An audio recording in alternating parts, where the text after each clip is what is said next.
Hello and welcome everyone, Lionheart here, and we are back with another Warcast. This time it's all about Warhammer 2, and joining me as usual is Alex the Rambler and Warrior Sparta, and our guest this Warcast is Indypride. Hey, what's going on, people? How you guys doing? Very well, sir. I'm alright, thanks. Just finished streaming in a cowboy outfit, so... I know, I want you to keep it on. Twitch.tv, /Rambler146, plug. Straight away. Shameless plug. Into the Shameless plug. Have you still got the ball? No, it's deflated right now. Oh. Yeah. Just like my dreams. Hold on, let me find a picture on my... Just like my dreams. Let me find a picture. But carry on, we'll come back to this. So yeah, this Warcast is all about Warhammer 2. That's just had its trailer announced and a fair bit of information around it as well. We've got Indypride on here for his insane Warhammer lore and knowledge, and he's been doing plenty of videos, not just on Warhammer 2, but also Warhammer 1 about all the various races and the lore, and that is Rambler, I think, mounting a bull. So, yeah, no, that's me in Halloween. I went into work as the cowboy. Looks like it'd be really hard to walk around in. It is, yeah. Yeah. You Trying have to get to the toilet? Is a lot. No, I had to take it off to go to the toilet. It's like a onesie. Pretty much, but except the shirt isn't. It just goes around the waist, and yeah. Anyway, sorry, carry on. But yeah, so yeah, Warhammer 2 got Indy on here to go through some lore and help us through with some of those bits. We'll talk about all the features that have so far been announced, probably speculate about a fair few as well, lords and races and all that as well. Then I guess probably have a brief kind of recap about the last major content update for Warhammer 1, which is obviously Bretonnia and the Old World edition. And then just have a general catch up with everyone and what we're looking forward to in the rest of the year, pretty much. Yeah, Warhammer 2. So I guess to start off, Indy, what did you think of the Warhammer 2 trailer? Well, I thought it was gorgeous. I'm way more excited about these base races than I was about the first game. I think Lizardmen, High Elves, Dark Elves, and Skaven is a much better lineup than... Well, Empire made so much sense in the first game because they wanted to make a segue between like historical titles and Warhammer. Like they play like the Holy Roman Empire kind of would in like the 1600s or something. But with that said, like dwarfs, yeah, they're cool, but not really my style. And Empires, of course, historical-ish. So I just think that with the elves, with the lizardmen especially, I mean, like who doesn't want to see a T-Rex like just rip units apart, man? This is gonna be awesome. And then we get the Skaven, of course, which they haven't officially announced yet, but it's very clear that they're going to be the fourth race. There's so much hype behind that faction. They're probably the most popular race in Warhammer Fantasy, or certainly in the top 3. So it was awesome. Do you think that they'll put that behind a paywall, so you have to pre-order to get the 4th faction? I hope to God, no. No, they're not going to. Not with the Skaven. I don't think that they're going to be doing a full race as pre-order for this game. I'd honestly be surprised. I think that it makes a lot more sense to do a sub-faction or a minor faction or something. Eurogamer interview, when it was brought up about how the community didn't react well to Warriors of Chaos, the response was, I mean, it was quite vague, but they sort of said whatever whatever that kind of pre-order, if there is one, it'll be appropriate, was their exact phrasing. It says here, we do listen very carefully to what people think. It will be appropriate, let's put it that way. So I think by appropriate they mean it won't be like what people designate a major race, kind of like Warriors of Chaos. It could be like a legendary lord or a very minor, faction in there that just adds a little bit of extra flavor for those that want to. I guess it's still got to be interesting enough to act as pre-order DLC or a pre-order bonus or whatever, but yeah, I guess we'll have to wait and see. But I think on the Steam page as well, it just the fact that it says there's 4 Cunning races. Okay, right, yeah. It's kind of there'll definitely be 4 in the base game regardless of pre-orders and stuff. Yeah, I think Grace actually confirmed on Twitter today that all 4 were going to be in the game, and on the Steam page it says like a 4th race yet unannounced has like Cunning Machinations or something, which is like literally like word for word. Like literally you could not make it any more clear without explicitly saying Skaven are in the game. So I'm not worried about it. They're going to be the 4th major race. I want my for sure. rat ogres because I want to call one George. It's like it's like Ian said. It's Roger the Rat Ogre. Ian said on the in the developer session at EGX, he even said like he sort of tease about the fourth race being deeper under the ground. So I was like, God, it could be any more obvious. Obviously it's Skaven. But I don't think after the reception of what happened with Chaos, the pre-order DLC of Chaos, will that really be something they'll do again after what happened? I think surely now they'll learn from that and realise they can't really do that again. Yeah, I mean, pre-orders are always going to be a thing, really, I guess. Yeah. But I think, as I said, hopefully it'll be appropriate, whatever that precisely means. It'll be just, not as something as major. Yeah. Are the Tomb Kings in the same continent as where it's being set? The Southlands, aren't they? Is that right? So the Lustria is South America, and Nagaroth is North America and Canada. It's the U.S. and Canada, basically, so North America. And then, so in Africa, it's Southlands in the east and south, and it's Nehekara, which is where the Tomb Kings live, which is to the west of the Southlands. So like Egypt. Yeah, exactly. Yeah. Well, that's Araby, and then like Nehekara is kind of wrapped up in there, like sub-Saharan Africa. That's basically what it is. So we don't know yet if Tomb Kings are going to be in. Like, I guess I could see them possibly doing Tomb Kings as like a pre-order bonus. Again, I don't think they want to go down that route. Yeah, they're quite substantial. But this time we know that, like with the pre-order bonuses, that they're calling it early adopter, which is like marketing speak, but it is a little bit different than pre-order bonus because we actually get like that grace period, like a week or two after the game comes out, where it's still free if you buy the game in that time. Yeah, which is a little bit easier to swallow than like a regular. I mean, that's what Warriors of Chaos turned into. Yeah. Anyway, and we didn't know about that back in December, which is when all the rage was happening. So there would have been less rage then, although there still would have been a lot. Yeah. Still rage. But, I don't know. Well, there almost seems to be as much rage about Warhammer 2 being announced. Here we go. There's the key. Go. There always seems to be as much rage being announced, being around Warhammer 2 being announced, as the Chaos Warriors for being announced as pre-order DLC, and you probably know that I've made a video telling people to kind of get over the fact that a historical one wasn't announced. The phrasing, like, get over it, was probably a bit harsh, but the amount of comments that you see about people being disappointed, even though every single thing pointed to the announcement of Warhammer 2, and the developer session even said the future of Warhammer. So what else was it going to be? Yeah, I think a lot of the disappointment was from people who didn't, like, they obviously didn't see that news. They don't follow forums. They don't go on Reddit, so they aren't like up to date with all that stuff. So, like, I understand being disappointed about it. The whole, like, the rage and backlash and whatever. Like, look, I get you want a historical title, but I don't think that it's, again, like, with all that information. Once they realized, that information's been out here for 2-3 weeks. Like, we knew this was coming. I feel like you don't really have as much room. Plus, even further back before then, we've known this was going to be a trilogy of standalone titles, and I guess it would make sense that they would follow on from each other. I mean, we don't know the full ins and outs of CA's development schedule or anything like that, but we know what they're developing. They just haven't told us what. So there's 5 teams. Okay, I'll lay it out to you. If you haven't seen the forum post, there's 5 teams. Okay. There's the new content team, which there's probably a very small team of people working on a little bit of content for Total War Warhammer 1. There's the full production team in Total War Warhammer 2. You have the Black Wake or the Black Ops team working on an unannounced historical thing.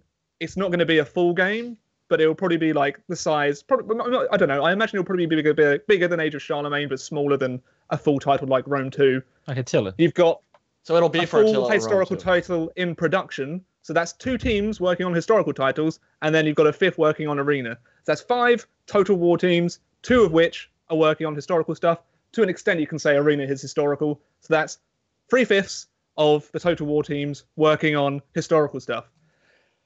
And when I said that in the video that I did, people were still saying that I'm being paid by CA and that I'm never gonna say anything bad about CA for risk of not getting early access, which is absolute bullshit. God knows CA just cuts ties with anybody who says anything bad about them. That's why Legend still gets all this stuff. Like, you can't criticize them whatsoever. No, like, that's not. They're saying I'm spineless and that Legend of Total War is the only honest Total War YouTuber. It's like, for God's sake, none of us have ever been paid by Creative Assembly to produce Total War content. We do it because we love the titles and we give fair criticism when that's applicable.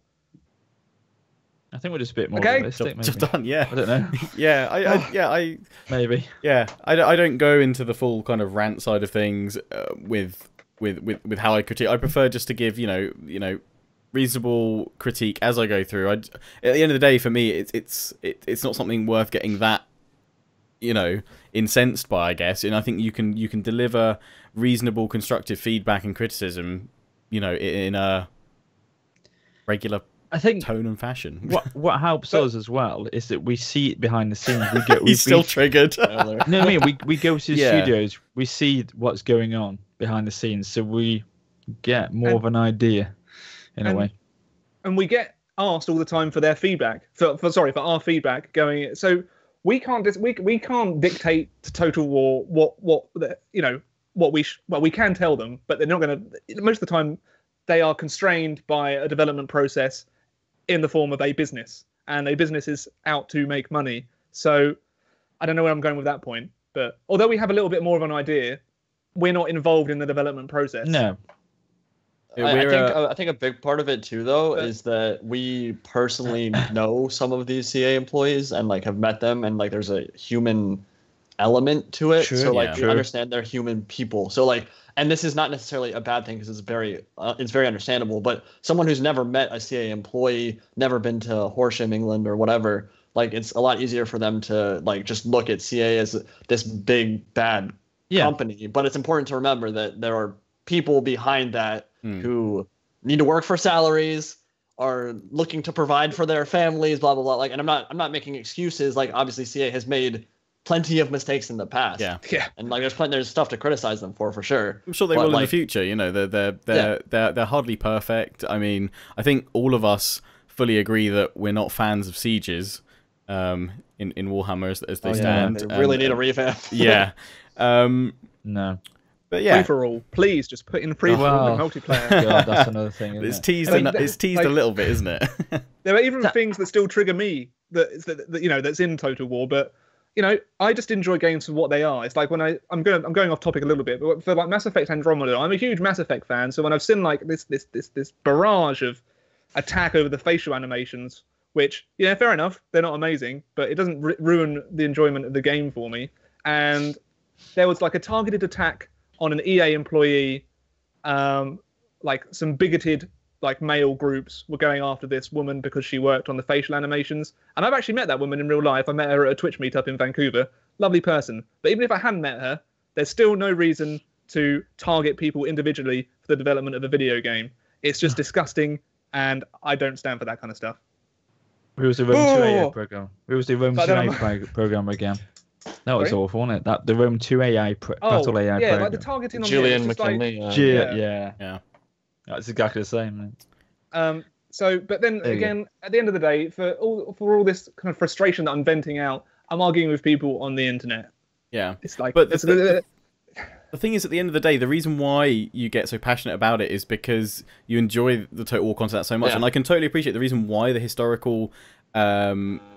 Well, I don't want to segregate historical fans and Warhammer. We're all Total War fans.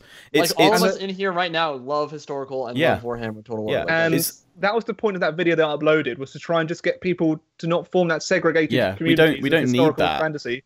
We need all just come together and celebrate the fact that Total War is still in development after almost 20 years. It's one of the longest running franchises in the world, and sometimes you need to do stuff to bring in a bit of fresh air to it, because sometimes they get stale. The franchise I think we said in one of the very first Warcast that Warhammer itself was probably the biggest, most important development decision they've decided to do, because it took the gloves off, it took the limitations off of what historical titles often had in the confines of that, and allowed them to just go crazy with all the extra animation and stuff, and really just experiment with what they could do. They brought in magic to Total War, they brought in big monstrous creatures to Total War, they brought in flying units. It's amazing to see what they've done with this title, and if just a few of those things, not obviously flying and magic, but if a few things can trickle their way through into historical stuff, they'll be richer and better for it in terms of the game that's produced. And I've seen some comments saying that having 2 Total War Warhammers in 2 years is too much. But okay, this will be my last point, and then we can. I think I know what you're going to say, because I've done the same amount of research here. Yeah. apart from 2008, there has been a historical Total War release every single year since the year 2000 to 2015. So the only year that there wasn't one was when they were moving to a new engine from Medieval 2 to Empire Total War. Until then, there was either an expansion or a brand new Total War every single year from 2000 to 2015, barring 2008. So the fact that the Total War Warhammer has already been in development for 5 years tells you that so they've announced it 11 months before, like after the initial Total War Warhammer. Chances are it'll be released at the end of 2017. So that's going to be a year and a half between Total War Warhammer and Total War Warhammer 2. And I think that's a pretty good gap. Yeah. Because they've already got the engine, they're just making the new races and a new campaign. The foundation's already there. The foundation's already there. So, which is like it was with all the previous Total Wars, barring that year 2008 when production switched from Medieval 2 to Empire. So it's just like, yeah. The too long didn't listen is that we're all fans of Total War here. There are some historical Total Wars that people will prefer more than others because of like the era. Like for me, Shogun 2, I'm not as interested in that as Medieval or whatever. Heresy. And that's the same thing. Shut up, Indy. And that's the same thing as with Warhammer. There are those that don't prefer this fantasy setting, and that's fine. You know, there is nothing wrong with not liking the Warhammer world. And you guys will be rewarded. Your patience will, it will come to fruition with whatever this kind of stopgap historical stuff is that the Black Ops team headed up by Jack Lustard is, whether that's a mini standalone thing or DLC for Attila or Rome 2. And then eventually when the Warhammer trilogy is done, massive new historical game. New engine. Yeah, should just well be on a new engine and all that as well. My advice to everyone for the entire internet is just don't attack people for having a differing opinion, and just don't insult people, because the Total War community, in the grand scheme of things, is still a pretty small one. So to try and segregate it and insult people, there's better things to do with your life. Plus, for the fact Rambler's trying to change the internet. Oh well. Plus, for the most part, the Total War communities, the Total War community for the most part is a nice bunch, though. It's actually, for the majority of it, it's a good group of peeps. Yeah, that's for sure. Like I'm using isolated incidents to develop a bit of a I don't know, just yeah. Eat a banana, mate. Eat a banana. The vast majority, like 99% of the Total War community, absolutely fantastic. There's just that 1% that just needs to join the rest and just chill out, relax, Netflix and chill. Go for a walk in the sun. That's what I'm doing later. I think the thing is as well, as like Indy said before, obviously they don't know there's human people behind these. In a way, you don't know who lies the human element of these people at Creative Assembly. I think these people removed. They sit there on the PCs, keyboard warriors, and all they see is it from a tunnel vision of the fact that there's not another historical title in the works, or they don't think there's another historical title coming out, and they don't see it from that element that there is people behind this. Yeah, there's two teams. Yeah, plus Arena. You got to take the blinkers off. I did see 1-2 comments where people were saying like, "Oh, no historical. Arena's looking better and better." Oh my God. But anyway, let's get back to Warhammer 2, as that is the next Total War, whether you like it or not. That is the one that is coming up later this year. They have said as well that they'll be at E3 at the end of the Res talk. Yes. Ian was just like, "We'll see you at E3," and I was like, "Yeah, good for you. I won't be able to afford that plane ticket, but okay." Where is E3? LA. Yeah, LA. Oh, well, Total War. If you're listening, and if you want to fly me down, invite me. Yeah, please. Yeah. The big, right-hand portion of your screen right now may well be at E3. These guys on the left, we're UK side. Yeah. But yeah, so Indy, do you want to just run us through real quick, maybe like 1 or 2 key bits about each of the races that we've seen and heard about so far for Warhammer 2? Okay.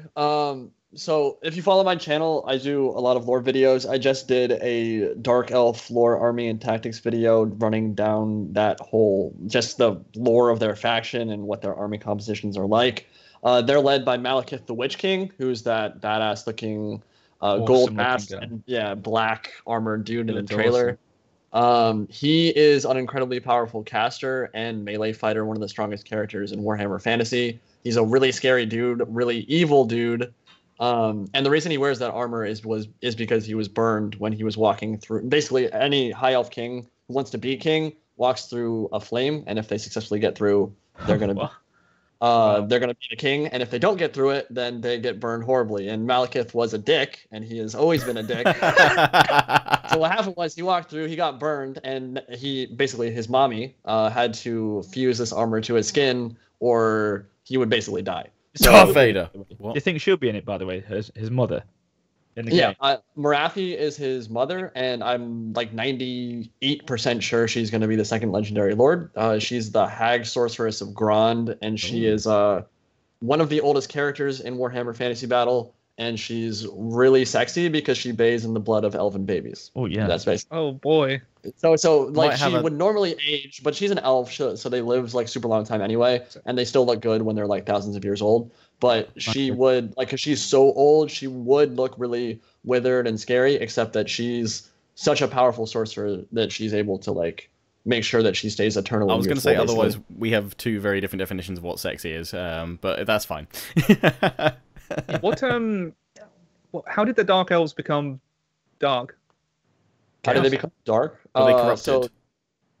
Yeah, kind of. Well, all elven races and all races in general were tainted by chaos in their own way. So like in the high elves, they were like a perfect race before, and then when chaos came into the world, they became kind of like arrogant, like we can save the world and do whatever we want to do. So that was kind of how they were tainted by chaos. The dark elves kind of became like Nazi Germans, basically. They were like, we are literally better than you, any other race, and we will kill you and play with you and torture you and murder you because we feel like it. But the difference between the High Elves and Dark Elves was that there was an event that's massively important in Warhammer Fantasy called the Sundering, where there was a massive civil war, and they tried to unbind the Great Vortex, the Dark Elves did, which is exactly what we'll be fighting over in Warhammer 2. And when they tried to unbind it, it basically ripped Ulthuan, which is where the High Elves live, in half. And so all of the citadels that the Dark Elves lived in, they used their magic and floated off in their fortresses to a different continent, and that's why there was just a big civil war. And so the Dark Elves had already hated the High Elves. They'd been warring with each other for thousands of years at that point, but that was the big impetus for them leaving the continent and why they hate each other, why there's a split between the two factions. And the Wood Elves, did they just, like, we've had enough, we're going to another continent? They were colonists from the High Elves that when the Sundering happened, they were like, why are we going to go back? Like, the High Elves don't care about us at all. They've got their own problems. And they had already been in the old world for centuries or millennia at that point. So they were like, we're not going to go back and fight in this war. We're going to do our own thing.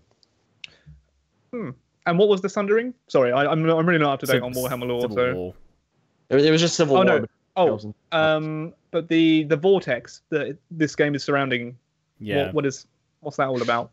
Yeah, so you get like a hint of what that is in the trailer, but basically, you see a little bit of it when Teclis like looks back into the past. But it was Kalidor Dragon Tamer, which was the first like big dick high elf mage. Like he was super important back then, and he basically said, there's this huge demonic invasion, right? Like the entire world was getting overrun by demons. So they were like, we need to do something to get them out of here or we're all going to die. So they realized that they could use the Waystones, which were all throughout the world, to like harness magical energy that was like pouring in from this gigantic portal that was where the demons were coming from. And they said, okay, we can bind all this magic and send it back into the realm of chaos and make that portal way smaller and make sure that the demons can't be here anymore, because they can't manifest themselves in the mortal plane if they don't have magic to sustain them. So that vortex is literally take all the magical energy that's flowing through the world and shoot it back into the warp so that they can't be here anymore. That's the whole point. Okay. Yeah, and that's why they're fighting over it. That's going to be the main part of the Warhammer 2 campaign. Yeah, and aren't they all fighting for the same thing? So they're fighting for different. The lizard men. You're fighting for control of it, but the lizardmen and high elves will probably want to preserve the vortex. Preserve it, yeah. Mm-hmm. Whereas the dark elves will want to destabilize it. Destabilize it. And who knows what Skaven will want to do with it? They'll probably have a play with it. Throw a rat ogre in there, you know. But this is the I think the first Total War game where the AI can actually beat you to that objective, and that's like the main victory condition. Is I think you go through stages of like vortex control or influence or whatever, and apparently the AI can beat you to that, which will spell the end for you pretty much. It seems to be, as you said then, it's just like it says here, like stages, and you sort of work towards that end game with the vortex. I see that potentially to be similar in its infancy when we had the chivalry in Bretonia, and you had each stage and you're working your way up. They could have that sort of mechanic.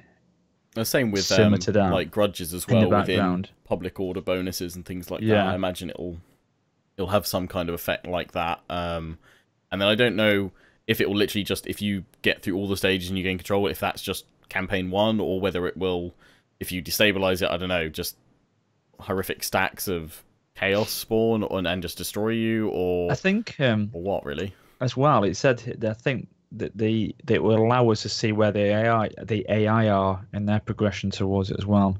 So we'll be able to see how they're progressing throughout the campaign and making comparison to where we are. And obviously we can take various actions on depending on what position they're in. So that's going to be quite good as well. So but you can ignore it as well at your own peril, sort of thing. You can still build up your empire and try and go for world domination, but you're probably going to want to interact with that vortex in some form or another. To avoid the chaos. Yeah, they said that sandbox gameplay is sacrosanct to Total War. So what I think they meant with that whole thing was that they're going to allow you to just completely ignore it whatsoever, and that's fine. Like, let's say you're playing Lizardmen and the Skaven AI does whatever they want to do with the vortex, and they win the campaign. Like, they might get the victory screen, but you'll still be able to like continue on with your campaign, and it doesn't really affect anything. Like, you might miss out on a cinematic or something at the end of the trailer. I have no idea how they're going to do it, but you can still ignore it completely. It's not like the campaign will literally just end and prevent you from playing if you ignore it. Would it make sense that if you went to destabilize the vortex, that loads of chaos demons would spawn, or that it wouldn't just instantly build up to that? Would you just Yeah, it would make a lot of sense. That basically, like I said, the vortex sucks all the chaotic energy and magic out of the world, and so if it was destabilized, then demons would be able to pour through the warp again and into the world. What we don't know, obviously, is if the chaos demons are going to be in game 2. I personally think they're going to be the main selling point of game 3, but that doesn't mean that they couldn't have like a small sub-faction that's not playable, similar to what we thought Warriors of Chaos was going to be in the beginning, in terms of like at the end of the campaign when the vortex whatever is being done with it, you have to play a quest battle where there's like a sub-faction of Slaneshi demons or something to fight. Sorry, yeah, my cat's just joined me. Kitty. Kitty. Hey, Fluffy. Hello. I'll see. Oh, you What's want to its go name? Out this late? This is Bella. I don't. She's very fluffy. Is she going to move into your new house with you? No, she's technically my parents' cat. My kitten, I guess she's a year old now, so I guess she's a cat in her own right. Prim, she'll be moving out with me and Chloe when we move in June. So yeah. Oh, has she killed any Skaven recently? You know what, she hasn't, but as we're heading into summer now, there'll probably be a fair few little Skaven babies being dropped on the carpet every so often. So she's a good Warhammer player. You're definitely looking for a window that's open, aren't you? So we've spoken a bit about the elves, but why don't we talk a bit about the lizardmen? Yeah. Indy. Okay, what are they all about? What are they all about? They're Mesoamerican, Aztec, Mayan, Inca tech dinosaur lizard people that ride actual dinosaurs into battle, so they're pretty awesome. They are the oldest Warhammer race. They were the first race created by the old ones, and they basically are the greatest enemy of chaos. They were the first faction on the front lines dealing with them when the first chaotic incursion came into the world. That was a time when it was literally millions of demons just overrunning the planet, and they were so badass that they were actually able to fight them off and buy enough time for the elves to eventually create the Great Vortex and suck all the demons out of the world. But so they are the lizardmen good guys then? Yeah, they're like neutral. They're it's not chaotic neutral. It's whatever. Neutral good. Yeah. They're neutral, bad guys, but they're for basically good. good. Yeah, they're good. They're good. They're like they're anti-heroes, anti-chaos race. Yeah, I mean, like they'll go if you, for example, if like an Empire adventure like went to Lustria, their hometown, and took like a plaque with old one scripture on it or something, the lizardmen would march across the world and burn down that city and like kill everyone inside. Because it's Warhammer and like they need that kind of like grim darkness to it. I guess in terms of like if you've got your heroes, villains, and anti-heroes, I guess so. They're kind of the anti-heroes of the Warhammer world. They're basically just like, leave them alone, and they're not going to do anything to you ever. Yeah. But they'll help the world if chaos gets like absolutely. They're a big enemy of chaos. So if chaos is there, they're a big enemy of Skaven as well. So they're definitely like in terms of Warhammer lore, they're much more on the good side than the bad side. And they can't be corrupted by chaos, can they? Or can they? No, not really. Oh, you got big floating toads. Sorry. Yeah. It's the slam. Yeah, I think that's one of the kind of confirmed legendary lords, Mazdamundi. Yep. And I think they showed him in the trailer just on his floating podium, but I think he's also got is it a Stegodon mount, I believe? Yeah, he has a Stegodon mount named Zlak, so it's basically a gigantic Triceratops that he rides into battle, which is going to be a super awesome mount. I love the slip up they did with Turin. Is it Turin, the brother of the other High Elf Lord, legendary Lord? Teclis is the Archmage, and then Tyrion we didn't see, but he's going to be their faction leader. He's a twin brother, isn't he? He's like the melee fighter. Brothers. Yeah, melee combat fighter. Isn't he more of a mage and the warrior? Yeah. Do you think you're playing it safe with Warhammer 1 with the factions? Because you said that before, Indy, at the beginning. Do you think they're playing it safe with those factions, the Greenskins, Empire, and then they're going out for it now and thinking, right, okay. A little bit. I mean, that's definitely a part of it. I mean, a big part of it was geography, right? Because the old world was always going to be the main game 1 place that just is super logical. It'd be weird to start with lizardmen and high elves in game 1. Okay.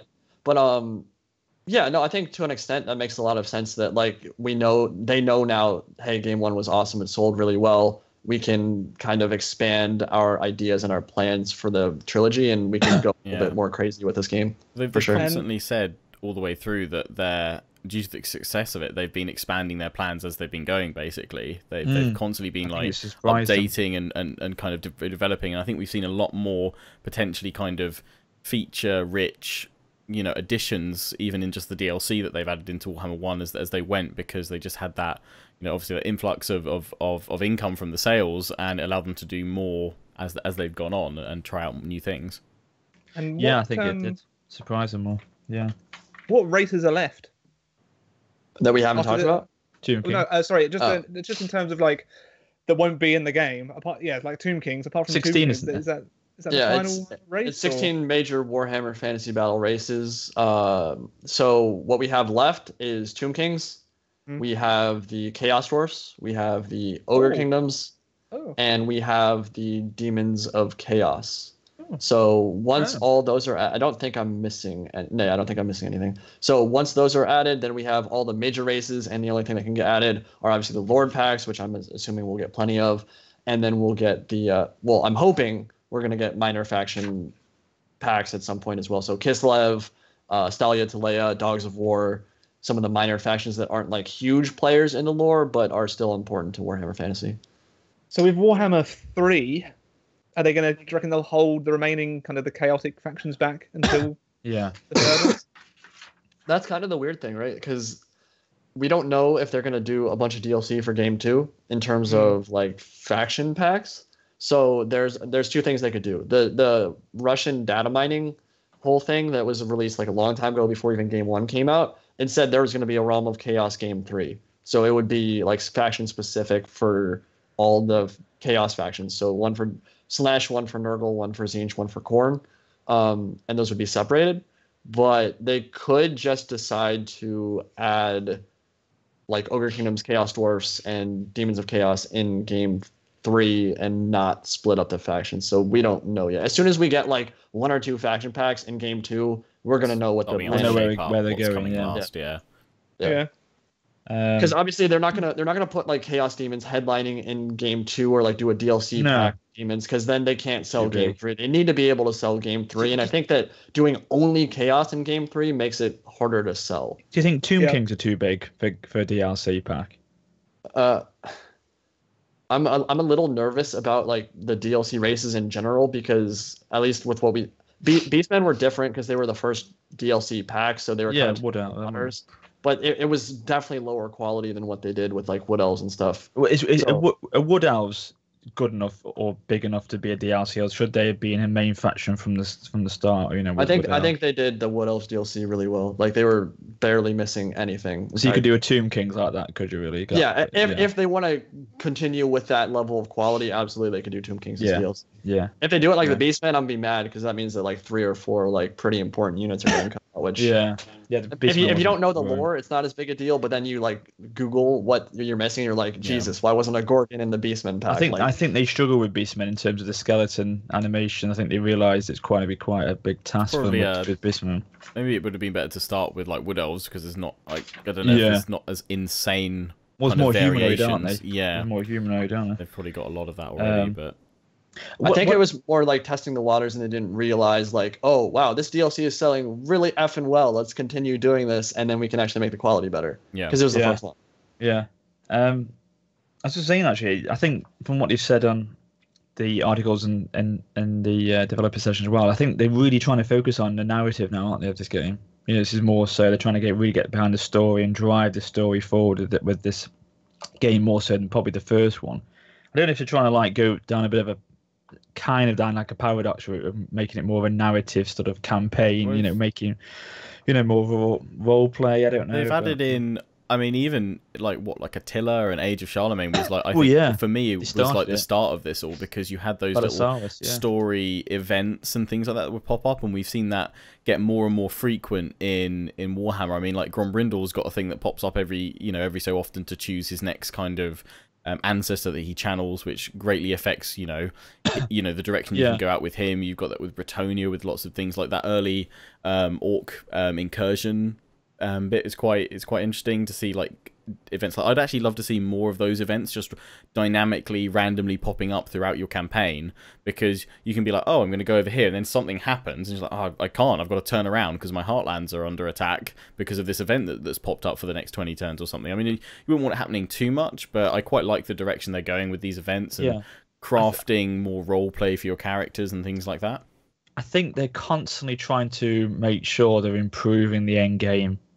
With any strategy game like this, it's always a problem into the end game. Yeah. Because it can get to become a steamroll experience, can't it, for a player? And I think that's what they're trying to constantly. They've got that early game locked down quite well, and they've always. This vortex could be. They always announce what the end game is quite well. I think like it was the the Warriors of Chaos coming, invading, and storming through in Warhammer, and I think you'd start getting into the mid game, and then you'd hit that steamroll point, and then it's just like you really need something to smash you a lot harder to put you back in check. I think that's why Bretonnia had a good play style, because you're almost meant to play defensively, and more kind of confederate the other Bretonnian factions before trying to expand. So whenever I've tried playing Bretonnia, I can't really expand too much, which it's kind of nice in a way, but and you go off on little raids. It's different from a usual. Yeah, it's different from a usual playthrough. It was definitely different than a normal Total War campaign, which I appreciated. I felt like it was a little arbitrary though. Like you just kind of sit around and wait until you have the diplomatic bonuses from those texts that you research, and then all of a sudden, like they love you and want to confederate. It was just like I appreciated the direction it went. I didn't think that ultimately, in terms of like gameplay, it was the most interesting mechanic, because it's literally like, oh, I'm gonna research Leon tech, and then suddenly Leon loves me. Like, okay, cool. It maybe would have worked a bit better if they then had like an event chain that you'd have to go through. Prerequisites to get it, that would then build it up further, or at least like a battle where, I don't know, you ride to Leones's aid or something like that, and you have a little mini kind of quest battle sort of thing along with their armies. That I think that maybe would have joined it up a little bit neater, and as you say, to make it not feel as instant. Oh, research this. Oh, boom, friends. You can't research your friends, guys. You can't research your friends. Do you think they would like try and do things out in the Bretonnian campaign to sort of push forward into Warhammer 2 a little bit? Maybe, I don't know, certain things they were trying out. I don't know, but seemed to be as you say, it seemed to be completely, well, not a completely, but a fairly different feel to it, didn't it? That Bretonnian campaign. Shout, it's almost why not? Pretty much, as long as it doesn't, as long as it's not detrimental to the gameplay experience, why not try out, something by just throwing it in there. I definitely feel like chivalry mechanic will be very, very influential on the vortex mechanic and how it builds it up and you start going through those stages. I think that could definitely see that. But he said here as well, these cast of rituals. So what's that, Indy? Where he said like you said you get a series of rituals and you'll be able to cast them. Is that something you'll get as in terms of, you think, against the vortex or something? What does that mean? Was that from a interview? Like, I haven't yeah, seen he says that. He says here, part of the stopping them from getting there might be to go and beat them up, but you also get a series of rituals that you need to cast that will also feed the narrative of your individual race. So you go up these series of rituals and progression. Maybe then, yeah. You've got to like channel your mages for like 20 turns of research, as it were, almost, or something like that. Yeah, there's a bunch of ways they could implement something like that. I'm not sure specifically what they're referring to there. It's not really like, I mean, it's I guess based on Warhammer lore, but there's no like specific thing that I could think of that would.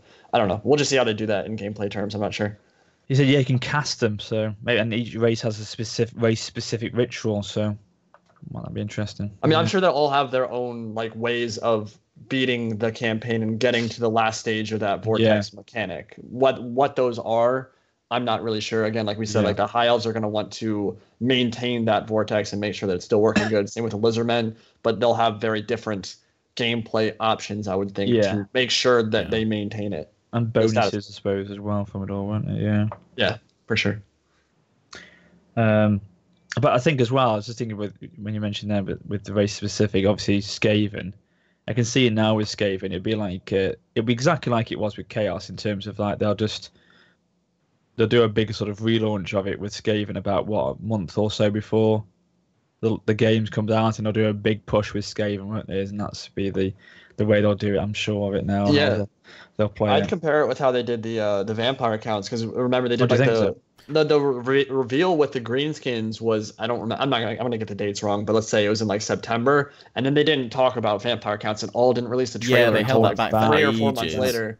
Yeah, that took a super long time. So I'm sure that's what they're gonna do with Skaven. It's just a marketing tactic. Like you want if they showed Skaven in their fullest right now, hype is gonna die down. But if you do it a month before release, like that's when everyone's gonna be like freaking out. Like, this is dope. If that's how they're gonna do it, I hope they do another because they did a UK event for like the vampire kind of reveal, and they had this historical reenactment village basically. It was just after this attack of like vampires, so there were people there with like bleeding necks and stuff, and these like frightened villagers, and then you had some like Empire guardsmen in there and stuff, and it was really cool. Did you go to that? Yeah, me and Warrior were at that. And they had like a banquet set out in the evening, and they had like this guy dressed up as Manfred, and then like a Red Duke character charging in on horses and do this fighting scene with like Empire troops, and like they were rolling over tables and everything. It was great.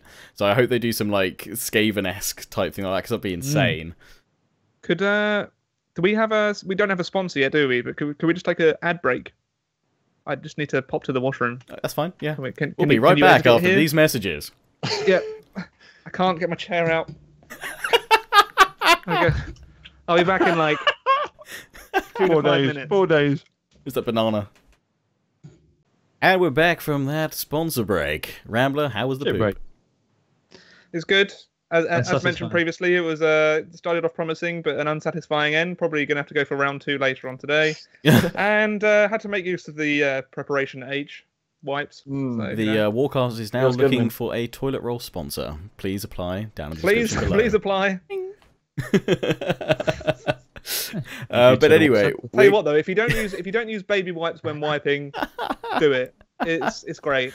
Or not even baby wipes, just any kind of wet, like those, the wet wipes. Yeah, the value wipes. Value wipes, whatever. Yeah. It's all good. Yeah.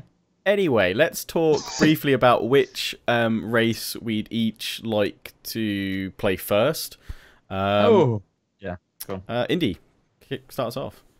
All right, so High Elves are my favorite race in Warhammer Fantasy Battle, although I have honestly 3 of my 4 top favorite races are going to be in game 2, so it's like hard for me to do it anyway. But like High Elves are probably my favorite faction, but I'm probably going to play Lizardmen first, because I think they're going to be the biggest departure from the Skaven are going to be the biggest departure from previous Total Wars, because their faction is just weird as hell. They've got so many crazy like magical engines and weird World War One tech that you just like would not expect to see in a world What's like this the whatsoever. Skaven?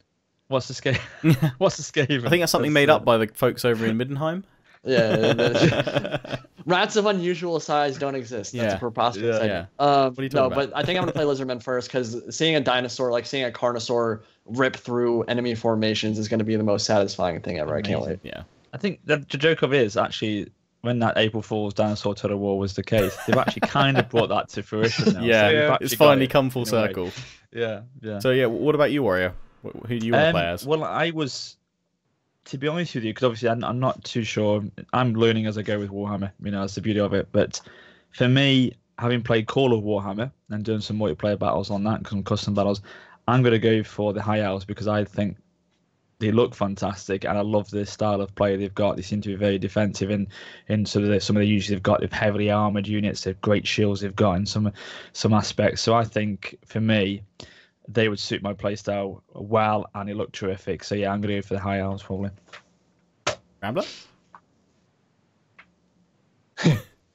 What races are in the game again? Yeah. We'll be back after this word from our sponsors.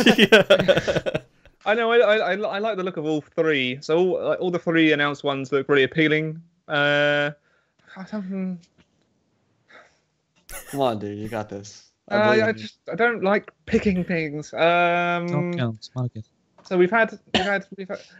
I'm looking forward to playing all three. I'll probably definitely do like a lot of streaming on all three campaigns. I might start off with High Elves to start off with as well, because like what Warrior said, I just think the units look amazing. I just love marching elves in the kind of the tight formations and the kind of the shields and the armor. Looks awesome. I love that formation. I love the formation they did in the trailer when they had them all sort of like formation. Yeah, because sort of semicircle. Shield wall. Yeah, it's lovely. I thought it was quality. I thought, yes, that suits me to the ground. So well-disciplined armies. Nice. Kind of, yeah. But I want to play all. I want to play all of them. I mean, I want to play as all of them as well. But I think I'm gonna have to go with Skaven just because I want my rat ogres. I want my rattling gunners. There's as you said, like playing Vermintide as well over the last year that it's been out has just renewed my love for all things Skaven that totally exist. Have you guys seen a Doom Wheel before? Huh? Have you seen a Doom Wheel? Yes. Dude, it's just everything crazy, but in a weird ratty way. It makes sense. It's just they got flamethrowers. They have the weirdest stuff. Yeah, they're just crazy, and I just love that they'll be so hopefully unpredictable with just their general style. I think sort of daft. What's that steampunk sort of way they've got to them? I don't know. They seem to be. Yeah. There's like World War One tech, like just kind of so unreliable and so ridiculous. Like a big thing in tabletop and lore about them is that all their stuff just malfunctions all the time. Yeah. But when it malfunctions, it like takes like tons of people down with them as well. So they'll like send like a Doom Wheel like spinning into like an enemy formation and it'll like blow up instantly, but it'll kill like a bunch of lizardmen or something. It's just everything they do about it is just completely over the top and ridiculous. I'm just also looking forward to the voice acting because I imagine it's going to be the same craziness that the goblins were for like the greenskins. So if it's anything like that for the rat men, it's going to be crazy. But yeah, that's what I'm looking forward to. I think most. Just jump in with a crazy Skaven. No love for the Dark Elves, I guess. They look cool. There's something cool about like black and gold armor and Malekith. Yeah. And... Malekith's Guardi. Yeah. Malekith will play him. It's fine. It's fine. No. Job done. Yeah. What's next on the list, Warrior? Units. What units particularly we're looking to play as? Looking forward to. I don't really know. So I'll start by dinosaurs. I can help you out. So High Elves have phoenixes. They have dragons. They're the biggest dragon faction in Warhammer. Dragons. Okay, dragons. Yeah, Star Dragons are going to be like the best flying unit in Warhammer Fantasy. They've got like a bolt thrower artillery thing, haven't they? Yeah. Like really big kind of ballista style. Yeah, they've even got one. They've even got a flying chariot that shoots bolts. That's pulled by eagles. So that's pretty dope. They've got Indy, a lot. Indy, what was that? What was that unit that the High Elves had in the trailer? The spear units. What were they? Oh, they're just basic. Those are just high elf spears. They're literally called high elf spears. Oh, right, high elf spears, yeah. So they're not that elite units then. No, that's like the basic like. Oh right, bloody hell, they look pretty good as well. So what's their elite infantry unit then they've got? Elite infantry, Phoenix Guard. They're like much more ornate, like halberd. Sounds like Fountain Guard. Sounds like. Yeah, actually, very similar. Yeah. Really? Very similar okay. Yeah. And in fact, they actually don't talk either. So that's probably literally ripped straight from Tolkien's universe. Yeah. Somewhere. Yeah. There's so many. I think it just.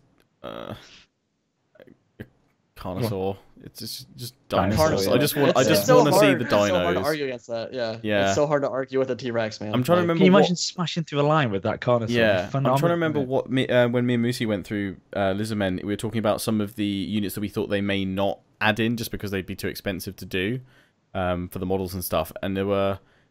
I can't remember. It began with like a Troglodon or something like that, right? Oh yeah, Troglodon is like it's like a Allosaurus, but it's poisonous. Yeah. So like kind of a cross. No, it's like a Spinosaurus Allosaurus mixed with like poison. Yeah. Yeah. Have you seen the eject reel? Because obviously you did in your line, but they said that quite a few of them were there in the design already, weren't they? In the character models that they've been doing. So the Carnosaur's definitely there. There's Triceratops one there. The pterodactyl they've got as well, I think. So kind of, isn't it? Yeah, you've got like them as like flying. They'll be like the hawks for like wood elves, I'd imagine, like fast, kind of skirmish troops. There's a missile one, and there's like they're like raptor ones or something like that, which come down there like melee ones. As well. Riperdactyls. Riperdactyls, that's and the one, then they have like an Ankylosaurus one called a Bastillodon, which they put like big artillery, like the Luminarch of Hysh on the top of, which just shoots beams of energy. Yeah. Like they've got so much cool stuff. Is that the one which shoots out snakes? There's the Ark of Sotek. So the one we saw, I think, in the trailer was there's one that it's the Engine of the Gods that no, hold up. There are three of them. It's Engine of the Gods, it's Ark of Sotek, and then it's Solar Engine. Solar Engine is like Luminarch, it shoots like a beam of energy. Yeah. Ark of Sotek like drops like snakes around everywhere, like Jungle Swarm. And then the Engine of the Gods is like a pulse that would kind of be like the what is the vortex for Lore of Shadow? Pit of Shades? Pit of Shades, yeah. It'll be like that kind of, in that it'll like be in the middle of the line, like kind of pulse outwards, and then like back in. So like an AoE. If the gloves were off for Warhammer 1, what the hell is going to happen now? Because the gloves are already off. Boots are off. This is like the boots are off now. Yeah, it's way. Then the pants are off. Pants are off for game 3. It's all out then. Dicks out, boys. Dicks out, yeah. Flipping heck. So what about you, Indy? What unit are you most excited to see and to play with? It's a little. I'm gonna name one for each faction because I can't narrow it down. But it'll be Dragon Princes of Calidor for High Elves, which are just like really powerful cavalry. Like they're like Blood Knights, but for the High Elves, they're just gonna look so cool. Like their model is actually amazing. They sound great, High Elves. And then for the Dark Elves, again, because I love heavy cavalry, it's probably it's either the Witch Elves or it's the Cold One Knights. Cold One Knights, they ride raptors into battle, which is dope in and of itself. Like there's so many dinosaurs, man. It's definitely Carnosaur, like no, hands down, like no question. And then for Skaven, that one's interesting. They have a monster called the Hell Pit Abomination, which can die and then resurrect. Like it can literally go down to 0 HP and then come back at full strength. Which if CA does that, I really want them to. That would be incredible. It's just like a gigantic like conglomeration of like Skaven parts that forms this massive like hulking monstrosity. Yeah, like it's really scary looking, but I would love to see that. I'm already thinking of videos that I want to make, and I want to do one with the Jurassic Park theme, like "Welcome to Jurassic Park." Da, da, da, da. Just Carnosaurs everywhere. The ideas are flowing. Is it out yet? Yeah. I guess on that, when do we think it's going to come out? Because they've said 2017. Let's go around the group. Say a date. Rambler, go for it. What? There's 12 months. Pick one. We've got just a month. We've got go for it. Yeah, only 8 to choose from. Oh yeah. October before the big Christmas rush. Oh my god. That's when I think as well. October. Oh. Okay. Good choice. And I'll probably be doing YouTube. Well, that'll be my only source of income come September. So. Check him out. So yeah. No. I'll be busy. Yeah, watch my ads. Give me your money. Patreon, please. Please. I think it's gonna come out November 10th. Oh, that'd be great. Well, November's my birthday month. I'm right. Dude, if I'm right about that, like I need to get something. I don't know. Yeah, I need something. CA just needs to invite me to their headquarters and give me like all games in history for free or something. I don't know. Yeah. I hope to God. I'm saying yeah, I know when you don't want it to be. If you bring it out in October, particularly October the 14th or something, I'll be pissed because I'm going on holiday then for a week and a half. Warriors going on holiday. We can't release the game, boys. Yeah. Sorry about that. Yeah. Delay it. Release it then, October. Go for September. September. Push yourself. Thanks, mate. Yeah. Well, it's all going to be it's a nice build up to Christmas anyway. Should be at least. Oh yeah. Plus, we were talking about it before while Rambler was having his poop. That they've also announced for this one. It's something that Indy made a very detailed like forum post about as well, and there's obviously a vast part of the community that's wanted this feature added in, which was being able to play as the same race in co-op, because they've now said that each legendary lord will have its own separate start position, so you can co-op right from day one, right from launch, as the same faction as the separate legendary lords, which will be awesome. Yeah. Just a quick one on that, very quickly. Didn't legendary lords begin on Warhammer 1 with the same start positions, but then they've actually, when new lords came out, they started to do different start positions? Is that correct? Yeah. So when the game first came out, like Gelt and Franz, which they still do, both start in Reichland, but like the argument was, and what I made the forum post about was, one, it's dumb that you can't do same race co-op, because obviously that's the most logical thing. Like I don't want to do vampires and empire together if you like know Warhammer lore. That doesn't make that much sense. Yeah. So like it's a lot more fun. Like if I'm playing with my buddy, we both want to play Lizardmen together and conquer the world that way, than like do Lizardmen Skaven, which makes no sense with the lore. Right. So like there was that, and then there was the just more replayability. Like if I want to do another Lizardmen campaign, like why do I want to start in the same start position? I could start halfway across the world, maybe in the Southlands. That's suddenly a completely different campaign, even though I'm playing with the same faction. So that's why I made that post about. I was like, this is going to be a big deal for playability. And again, I don't know if it was only. I'm sure it wasn't just my post, but like the it fact was just you. No, it was literally just me. No, but the fact that like people got behind that, because they're like, yeah, like that adds so much more replayability. Yeah. CA jumped on board, and I think it started with King and the Warlord. They were like, yeah, you'll be getting different start positions depending on what faction you play. So that was really good. I'm glad they made that. They do listen to us, guys. They do listen to us. Which free for all. Yeah, that's what we were talking about. Yeah. So that's one thing that we were talking about. We're like, why is free for all not in the game? Like, we don't have coding experience, but it can't be that hard. Yeah, it's literally, as we said, turn locked teams off, and actually go back to Medieval 2 and Rome, where you chose your team when you joined the game lobby, the game you were joining or hosting or whatever, and you just choose between, if you want to play together, you both choose team 1. If you don't, you choose teams 1, 2, 3, 4, 5, 6, 7, 8. For me, free for all has the potential to take multiplayer up a notch. It really does. They need more modes. They need more multiplayer modes. We haven't. Really does, the last time we saw something different was Shogun 2, and they've never gone back to that. But we're not asking for big complex Avatar conquest stuff here. I am. Okay, Indy is, and obviously that would be great. That would be great, but on just a base level of another game mode, just turn off the team lock restrictions, free for all. King of the Hill, put a capture point, center of the map, put a ticking timer of points down for each player or each team of players, and you've got King of the Hill. Okay, it's balance issues. It's all well and good as saying yes or no coding, but those surely aren't massive undertakings. So. CA, I'll give you £100 to, if you need the budget for. That's all it would take. For the free for all in King of Hill. Real quick, see what I can give to you. Yeah, no, unless you give me 5p, it'll do it. Bloody hell! I'll go onto Notepad and change it for you. Warrior is going to code. Is going to code free for all. There we go. Job done. Get your line of code in there.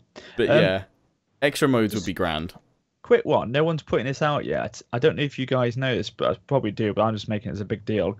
Regional occupation is no longer the case in Warhammer 2. It's gone. You know that? What do you mean? It's gone. You can conquer anywhere in Warhammer 2. Yeah. It's gone. They've gone back on that. Thank God for They've that. just not bothered. I mean, I asked my viewers what they thought about regional occupation, and it's changed a lot since launch. A lot of people that were against it at launch now said they like the limitation that it kind of imposed, that it allowed them to follow a more narrative campaign, or they were sort of saying, as an Empire player, they'd be like, oh, I'd never want to actually conquer Greenskin territory. I just want to go and raise and sack it. So I know that like quite a few do like it, but there's also, you know, a lot of people that just want to conquer everywhere. Which kind of begs the question, why don't they just make it an option that when you start the campaign, it's an extra checkbox where you go, you know, conquer everywhere or regional occupation, you know, Notepad. You have... Notepad again. Warrior will do it for 10p. Coding with Warrior. A Twitch stream. Sensation. But yeah, it kind of does beg the question, why, rather than basically essentially outsource it to modders to do, which we had at day one launch, they had it at the same time, just put it as an option when you start a campaign. You know, you can't change it mid-campaign, but, you know, when you start a campaign, choose to have it with regional occupation enabled or disabled, and go from there. But yeah. It's gone. So I'm happy. Mega campaign. Oh, what's that? Oh, Christ, yes. No, how's your knitting? Because there's a bit of stitching that needs doing. Well, yeah, I'm surprised, actually, because I thought it'd be a thing that would be coming out further down the line, but it seems to be only a matter of weeks after launch, and we'll have it in open beta as well, won't we? Which is good. I think they'll launch Warhammer 2, and then within a few days go, here's the open beta test for the mega campaign, and that will run for a couple of weeks, and then they'll get the feedback, the testing, and the balancing from that, and then they'll release it. That's what they said in the interview. They're aiming, or their Q&A, they're aiming for weeks and not months. It's a feature they want to get out as soon as possible, and it'll be their first free content release, or they're just their first content release, whatever, and it will be free to all owners of Warhammer 1 and 2, because you'll need both games, because essentially they're taking the old world and the new world and stitching it together. Now, I don't know the full details of it. I don't think they've actually announced it as to whether they might... I think they did suggest they might have to sacrifice a few minor things. Correct. So there might be a few minor factions. Yes. And I know some people are already worrying that, does this mean that Athel Loren will become a single city region? You know, rather than, you know, the four that are in there already. I hope they don't cut it down too much, because otherwise the point of stitching it together and then making it smaller with regions would just be defeat the point of it. You want the aim of this is to be insanely huge map, and it's pure sandbox as well. They said that it won't be, you know, if you want the narrative, you play the old world campaign or you play the new world campaign. If you want it pure, you know, you can sandbox in each of those as well. But if you just want to go crazy with the sandbox, I imagine that will be 100% regional occupation, not enabled. You know, that will be just conquer everywhere. Well, it says here as well, they've taken into account the fact that you're essentially combining two endgames, aren't you, into one campaign. Because you've got the Chaos Invasion endgame and you've got the Vortex campaign endgame. So they're saying in this as well that the fact... What's up? So Rambler's just moving his mic around a bit. Oh, is it? It says here that it's apparently that the Chaos Invasion, if you're playing as the High Elves, the Chaos Invasion in the old world wouldn't affect the campaign with your High Elves Let's Play, you know, so they're taking that into account. They're not apparently giving all the details yet about this, but yeah, they've taken this all into consideration. So, which is a good point actually, because I didn't think about that. The two end games coming together, and obviously then the third Warhammer map that will come in as well and combine this mega one. Yeah. I actually for a long time thought this was something they wouldn't do until all three games had come out and they just do it in one. True. But I guess it makes more sense to do it as they go. That would have sucked if we had to wait till game 3. Because that was the selling point. Yeah, I could kind of see it as a thing they do, though. I could kind of think they'll be like, oh, we'll do that properly at the end of the trilogy. Yeah, but I'm glad they're doing it now. Yeah, I thought they'd put that up because it's too much coding, too much work for them, maybe. I thought it would have... There would have been a big backlash for that, because a lot of people bought the game with that idea in mind. That's what I was connecting them all together. Yeah. That's what I think, I think they'd have gone mental if that had been the case, Rambler, you look like you want to say something. No. Oh, okay. Sorry, the call out. So free for all, please just give it a go. Because you tease on the trailer. Don't tease on the trailer for us. Yeah, well, with all the armies in that clearing, like all going for each other. Don't dangle the dick there and then don't give it to us. Come on, I want. CA, don't dangle the dick. Is the message to take home from this. Surely it's just I don't know. It must be a pretty simple thing to do. Yeah, just to turn on teams. to be fair, they always seem to make it a bit of a big thing. It's really not. I think surely it's bloody is. We've had it in your games. You've had it. You've featured it in making games. And I know they say that not a lot of people play multiplayer, but they would if you put this in. Can you imagine YouTube videos on it? I think Insane. it'd be fantastic. Absolutely fantastic. Even So a one-man good. band game has teams in it. Like Ultimate Epic Battle Simulator, that you can select from like team 1 to 8. So if one guy can do it, Just CA with re-implement the 500 physical selection of team picking rather than have sides basically. Just have it as a column and you choose. I think they just change the interface up a bit. Well, and all it would be reveal is a that code team. change and a UI change, wouldn't it? Surely, and then you're in. Cause just separate it. This Indy said, didn't you, when we were offline before? It's 4 deployment zones, isn't it?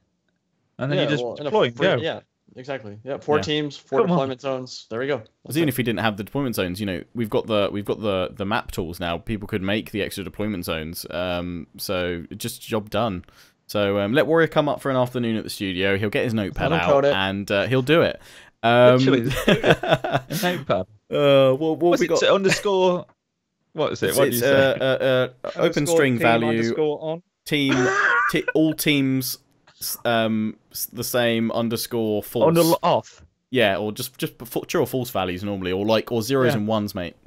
And then file save. Yeah, file save. Make sure you put it read only so that it can't be overwritten, and then you're done. Yeah, that's it. Job done. Put it in the app data, creative assembly, Warhammer scripts, done. Booming. I wish it. I'm sure there's so many CA devs like facepalming going like, I wish it was that easy. But if you want someone to come up and do that for an afternoon, Warrior's your man. Yeah, for free. Have we got anything else left on the list? I think for the list, no. In terms of Warhammer 2, we're going to talk about any other games we're looking forward to. Or is that it then? Is that we're cutting? Well, just a quick, I guess, kind of summary of what we're all looking forward to. Briefly, what we're all up to. I know what Rambler's looking forward to. Rambler, what are you looking forward to? Ultimate Epic Battle Simulator. Oh yeah, that's good. That's good fun. It does look like it. Yeah. No, like I went down to the developer's house last Saturday. He lives like pretty much in this like big lake area. So he went out on his canoe, caught some fresh crab, hung out with his brother's Australian shepherd called Pippin. Played the massive Epic Battle Simulator. Oh, what? Sorry. Yeah. Then had a massive 50,000 man battle after that. Yeah. How you do? No lag. No lag. Come on. Yeah, no, it's that I'm looking forward to, of course. I'm also looking forward to playing more Mass Effect Andromeda. I haven't actually had time to play it. Yeah, a lot. I've only played an hour of that so far. But I really just liked playing it. in my off time. I'm not going to bother like recording it because it's just something I like to enjoy by myself. Like other things that I don't record. Please never do. At the moment, I'm still in Canada. I saw that, Warrior. See that French. What happened? She passed me the cup of tea, thank you, and put the V's up at me. And to you guys, the thousands. Hi, Gemma. Johnny Beans. So I'm in Vancouver at the minute. I'll probably be moving to the other side of Canada later this year. So I'll be moving like several thousand miles. In order to stay in Canada, I need to pretty much spend my life savings to go back into education and get some more post-secondary to get myself extra points on the immigration forms and stuff. So that's me, just trying to save as much money as possible. So expect lots of massive battles. One good thing with your move, though, Rambler, your time zones will be a bit better, won't they? Yeah. Yes. So I'll only be 5 hours. 3 hours. 3 hours behind you. I'll be in Atlantic Standard Time. Oh, brilliant. Oh, so that's what you... Let's check. Let's time what it is now. I think it's 5. I think you're 4 or 5 hours away. Because if that's EST. Yeah, because it's not the same. It's not the same timeline as New York, is it? Atlantic Standard Time at the minute is 20 to 6. 4 hours then. 20 to 6. Yeah. Oh, well, it depends what time. 5. Oh, yeah. Like where GMT is, because GMT and BST they change a little bit depending on the year. So sometimes it's 4 hours, sometimes it's 5 hours. So, but hopefully it will make it a bit easier to do collaborations and stuff. That's great news, dude. Halifax, yeah. And where I can only work part-time with a student visa, I'll probably do most of those hours on YouTube. So I'll be doing like Warhammer 2. Great timing, isn't it? Really? When are you going to Halifax? It'll probably be. I don't know. I haven't got into the college yet. I'm waiting to hear. Probably August. Oh my god, maybe the timing September. is fruitful. Perfect. The timing is fruitful here. This is great. What are you up to, Indy, and what are you looking forward to? It's the year, besides all the Total War bits. Yeah, I mean, I'm doing the YouTube thing full time for right now. It's going relatively well. I mean, I'm not gonna become a rich boy anytime soon. Won't be driving through my neighborhood with a Ferrari or Lamborghini anytime soon. But in my Lamborghini, in my Lamborghini. No, but I'm actually very happy that I took this path, at least for to at least try it out and see if I could make it work full time, and it's been working okay so far. Welcome to the club. I mean, because I started a year ago and it's been sustaining me from that point. So just the fact that I've done that, like, I can say I don't know if I'd call this my dream, but it's like it's something that I enjoy doing, and the fact that I get to make money off of it is pretty cool. So like I'm grateful for that opportunity, and if it doesn't work out long term, I'll at least say that I at least pursued it and did what I wanted to do. You give it a go. Yeah. And then just in terms of what games Dawn of War 3, like I'll be playing some of that. I'm looking forward to hopefully there's going to be a new beta pretty soon here. I don't know. We'll see. But that might be fun to play. And there's guaranteed there's going to be a little bit of hate behind that, just because it's a very polarizing game right now. Some people that don't like the art style and the gameplay of what I've seen so far. But found with my experience so far, if I actually pretend that, and it's obviously like sacrilege to say, but if I pretend that Dawn of War 2 and 1 didn't happen, it's actually Dawn of War 3 on its own is a really good game. And while I don't like some of the changes to things like cover, when I just think of it as its own thing, I think it's actually really well done. I quite enjoyed the multiplayer mode that they've got in. It's a shame it's the only one at launch, but when I just think of it on its own, it works and it's good fun. And then I remember that Dawn of War 2 and 1 were a thing, and then I'm slightly disappointed. But I think it will be good. I think it will be good. It looks like a pure RTS. Like high, like macro is going to be pretty important, and micromanagement going to be very important because it's so killy. Like that game looks like everything dies so fast. Yeah. That it's just going to be like your micro just has to be on point all the time. So yeah, I mean, I'll be interested to try it out. I'll be interested to play it. And then if it's received well on the channel, hopefully it will be, then I'll be able to create some content for that. And then obviously historical Total War, which won't be for a while, but I'm still looking forward to it. A Victorian era one, I think that'd be awesome. Yeah. I think people are weird who want World War One. I don't think that would work in a Total War game whatsoever. But yeah, there are a lot of historical time periods that I think would be great for a historical Total War. And then obviously Total War Warhammer 2. Like my channel has grown a lot recently because of Warhammer stuff, and so I'm definitely gonna stick with that for now, for sure. Awesome. Warrior, what are you doing? Well, I'm coming back, and that's a good thing. I'm coming back. I've been away, haven't I, for a few weeks. It's been weird, actually. My enthusiasm, my drive went for a bit this beginning of this year. I think partly to do with Edward and difficulties I had at home with him. But touch wood, he's actually sleeping through now. Nice. He's actually sleeping through. He's getting good. Like he won't wake up now at all. I'm not worried about it, and I'm more alert at work. I'm more alert here now with YouTube. I'm getting better sleep, so that's helping a lot. I was so tired, and I got home and I just couldn't be bothered, to make any videos, and I just had no drive, and I got into a sort of a rut of just not making videos, and I actually started to think, well, actually, I'm quite enjoying it, getting home, doing nothing, relaxing. But then suddenly, I started to miss it, and I thought, you know what, I need to come back now. I need to get myself back into gear. And then with this coming out with Warhammer 2, the passions, the drives come back a lot more now. So that's it's good, and I'm not going anywhere this time. I'm staying. I'm going to push through it. The grind's there. I mean, it is more of a grind for me. Obviously, you have to go home. I'm sure Indy will home know as well, but like for me doing it full time as well for several years now, finding that balance between kind of stopping and being able to just relax and chill is quite hard.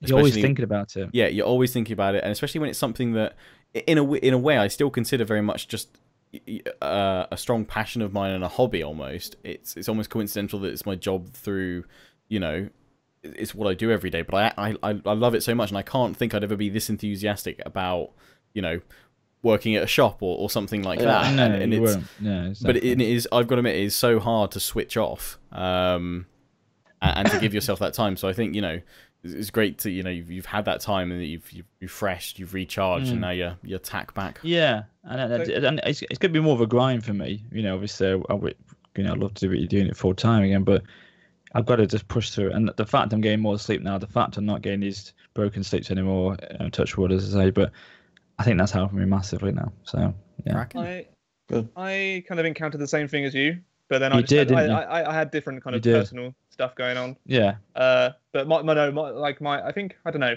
I don't have kids, so I don't really have that problem. But I just have my own kind of stress and anxiety and depression. This year has been pretty shit in general. So that has been a constant struggle. And like I'm with you. When I get home, I can't be like sometimes I just can't be bothered. So, but I'm starting to enjoy that. You see, yeah. I'm starting to enjoy it a lot more. I think live streaming is helping as well. I enjoy definitely doing live streaming, but then I'm just doing a lot of stuff in my life to try and make sure to make sure I'm happier, pretty much. Yeah. So I think a key thing with being like YouTube or Twitch, you've got to want to do it and you've got to enjoy doing it, because it does then just feel like a burden and a slog, and then your content suffers, because especially if you're on Twitch, it's your face that's there, in the stream, and if you're not engaged and wanting to be there, they're gonna be bored. They're gonna know, and they'll pick up on it. Same with the video. If it's not something you really wanted to be there for creating, it's like, don't bother with that. Don't worry about getting the early access and the first out with that video. Come back to it when you enjoy it, and that's so important. Yeah. Just a quick one. You go. You go. I was just gonna say that the game I'm looking forward to this year, besides Warhammer 2. Yeah. I'm gonna actually buy a console for this one. Red Dead Redemption 2. Oh, okay, yeah. Thank you. Good 5-star. You just know before he's even out, it's gonna be incredible. I just know it's gonna be stunning. Oh god, one of the best games I've ever played. I just love it. It's just incredible. It would come out on PC. Yeah, that's the only problem. But yeah, Red Dead Redemption 2 is my one. Nice. What were you gonna say, Rambler? Actually, I don't know. So like, whenever I talk about mental health with people, they always get kind of awkward. But I found that like, if you're suffering with any kind of anxiety, stress, make sure to reach out and talk to someone. Yeah, definitely. That's it. It's helped me buckets. Although where I'm a contractor, I don't get kind of any kind of medical health benefits. I've had to pay for it out of my own pocket. I think it's done wonders just to I guess talk and get help. So if you're struggling, make sure to do something about it. Talk about it. Yeah. I'm just looking forward to moving into my own place. Oh yes, yeah. Jeez. So I actually got sent a picture today, because on the house plans they do include a little shed. And our garden. Can you? Huh? Can you buy the shed with the house? No, it comes with it. We get it turfed and everything, which they were saying is quite odd for new builds to come with like turfed grass and sheds and stuff. But it was apparently like it's just part of the package they do. But our shed was like literally sitting in the middle of the garden on their design plans, and we're like, could we put it against the back fence wall, because that would that wouldn't like take up any space then? And they were like, yeah, sure. And they literally sent me a picture today, and they were like, the foundation's been set. It's against the back of the fence, so yeah, it's coming along well. In the middle of the bloody garden. Yeah, they said often the builders will just move it and put it in the right place anyway, because they're like, that's stupid. Yeah.